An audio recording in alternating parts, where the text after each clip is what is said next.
বৃন্দাবন নামটা শুনলেই কেমন একটা ভক্তি আর রহস্যের অনুভূতি হয়, তাই না?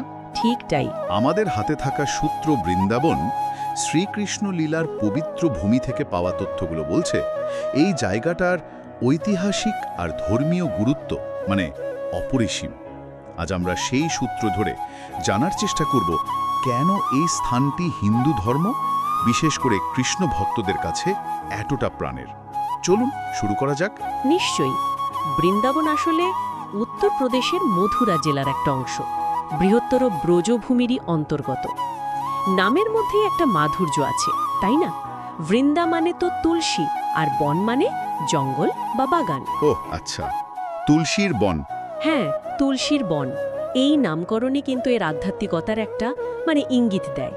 আর জায়গাটা সরাসরি ভগবান শ্রীকৃষ্ণের জীবনের সাথে জড়িয়ে আছে। সূত্রগুলো তো বলছে শ্রীকৃষ্ণ তার শৈশব আর কৈশোরের সবচেয়ে গুরুত্বপূর্ণ সময়টা এখানেই কাটিয়েছেন। এখানেই নাকি তিনি রাখাল বালকদের সঙ্গে খেলেছেন, যমুনা তীরে বাঁশি বাজিয়েছেন, আর গোপীদের সঙ্গে সেই বিখ্যাত রাসলীলা সহ অনেক লীলা করেছেন। আচ্ছা, এই লীলাগুলোর তাৎপর্য ঠিক কি? এগুলো কি শুধুই পৌরাণিক কাহিনী? এখানেই বিষয়টা একটু গভীর। সূত্র অনুযায়ী এই লীলাগুলো শুধু গল্প নয়, এগুলো ভারতের ভক্তি আন্দোলনের এক উর্বর ক্ষেত্র তৈরি করেছিল। বলতে গেলে এর ভিত। ভক্তি আন্দোলনের ভিত? হ্যাঁ, বিশেষ করে রাধা আর কৃষ্ণের যে প্রেম, যা কেবল সাধারণ প্রেম নয়, বরং ঈশ্বরের প্রতি পরম আত্মসমর্পণের প্রতীক, তার আদর্শ এখান থেকেই ছড়িয়ে পড়ে। এই প্রেম ভক্তির এক নতুন ধারা তৈরি করে, যেখানে ভগবান অনেক বেশি কাছের, অনেক বেশি আপন।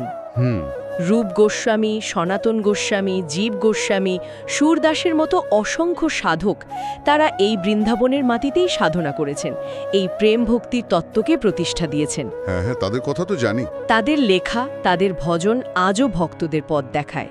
সত্যি, তার বৃন্দাবন শুধু কৃষ্ণের লীলাভূমি নয়, ভক্তি সাধনারও একটা পীঠস্থান। আচ্ছা, এখানকার মন্দিরগুলোর কথাও তো খুব শোনা যায়। বাঁকে বিহারী মন্দিরের বিশেষত্ব কি? ওহ, বাঁকে বিহারী মন্দির খুব বিখ্যাত। বাঁকে মানে তো বাঁকা, আর বিহারী মানে যিনি ভ্রমণ করেন বা আনন্দ করেন। এখানে কৃষ্ণের যে বিগ্রহ, তিনি ত্রিভঙ্গ মুরারি রূপে, তিনটে স্থানে শরীর বেঁকিয়ে এক বিশেষ ভঙ্গিমায় দাঁড়িয়ে আছেন। ত্রিভঙ্গ মুরারি? হ্যাঁ, ভক্তদের বিশ্বাস এই রূপ কৃষ্ণের চঞ্চলতা আর প্রেমময় সত্তার প্রতীক। এই মন্দিরের সন্ধ্যারাতিও খুব আকর্ষণীয়। এর পাশাপাশি আধুনিক স্থাপত্যের নিদর্শন হিসাবে ইস্কন মন্দির আছে, বা ধরুন শ্বেত পাথরের কারুকার্যে সজ্জিত বিশাল প্রেম মন্দির। প্রেম মন্দির, হ্যাঁ, ওটা ছবি দেখেছি।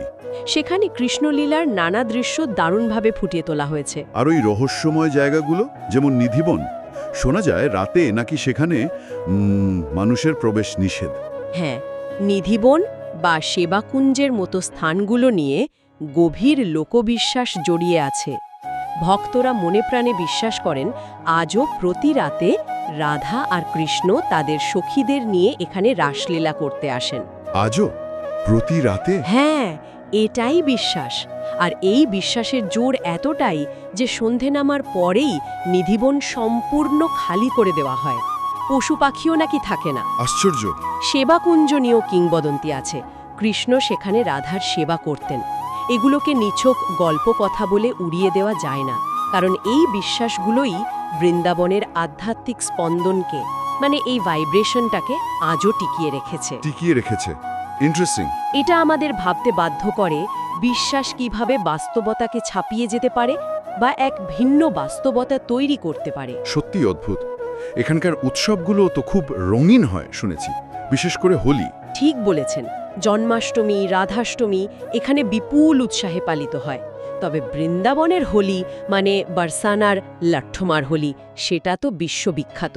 লাঠমার হোলি, হ্যাঁ শুনেছি। এই উৎসবগুলো যেন বৃন্দাবনের প্রাণ শক্তির প্রকাশ। তাহলে সবকিছু মিলিয়ে দেখলে বৃন্দাবনের আসল পরিচয়টা কি দাঁড়াচ্ছে? এটা কি শুধুই একটা তীর্থস্থান? সূত্রগুলো বিশ্লেষণ করলে বোঝা যায় বৃন্দাবন একটা তীর্থস্থানের চেয়েও বেশি কিছু। এটা হিন্দু ধর্মের, বিশেষ করে গৌড়ীয় বৈষ্ণব ধারার এক আত্মিক কেন্দ্র। এখানে শুধু মন্দির দর্শন বা পরিক্রমা নয়, এখানে এলে মানুষ যেন শ্রীকৃষ্ণের উপস্থিতি অনুভব করতে চায়, সে প্রেম আর ভক্তির গভীরে ডুব দিতে চায়। একটা প্রচলিত বিশ্বাস আছে বৃন্দাবনের মাটিতে পা রাখলে নাকি মানুষের জাগতিক পাপ মুছে যায় আর সে কৃষ্ণপ্রেমে স্থিত হয়। তাই এটি কেবল একটা শহর নয়, এটি যেন কৃষ্ণপ্রেম ও ভক্তির এক জীবন্ত প্রতিচ্ছবি, এক স্পন্দিত অনুভূতি। দারুণ। তার মানে এই সূত্রগুলো আমাদের বৃন্দাবনের এক বহুমাত্রিক ছবি তুলে ধরে, ইতিহাস, ধর্ম, বিশ্বাস আর সংস্কৃতির এক আশ্চর্য মেলবন্ধন। একদম। সব শেষে একটা প্রশ্ন মনে ঘুরপাক খায় জানেন?